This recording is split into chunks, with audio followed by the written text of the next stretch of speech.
ขณะที่รัฐบาลนะครับได้ประชุมเตรียมการนะครับที่จะเพิ่มเครือข่ายสัญญาณการสื่อสารในงานพระราชพิธีถวายพระเพลิงพระบรมศพพระบาทสมเด็จพระปรมินทรมหาภูมิพลอดุลยเดชครับ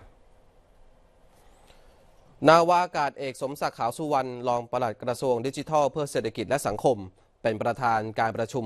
คณะกรรมการฝ่ายประชาสัมพันธ์งานพระราชพิธีถวายพระเพลิงพระบรมศพพระบาทสมเด็จพระปรมินทรมหาภูมิพลอดุลยเดชโดยมีตัวแทนจากกรมประชาสัมพันธ์กสทช.และจากทุกภาคส่วนที่เกี่ยวข้องเข้าร่วมซึ่งการประชุมครั้งนี้มีวาระพิจารณาเรื่องการขอความร่วมมือการเพิ่มเครือข่ายสัญญาณการสื่อสารงานพระราชพิธีถวายพระเพลิงพระบรมศพในวันที่ 25-29 ตุลาคม 2560 โดยกสทช.ได้ขอให้ผู้ให้บริการโทรศัพท์เคลื่อนที่ทุกเครือข่ายเพิ่มสถานีรอบนอกสนามหลวงเพื่อเพิ่มความแรงของสัญญาณให้เพียงพอสำหรับให้บริการประชาชนที่จะเดินทางเข้าร่วมงานพระราชพิธี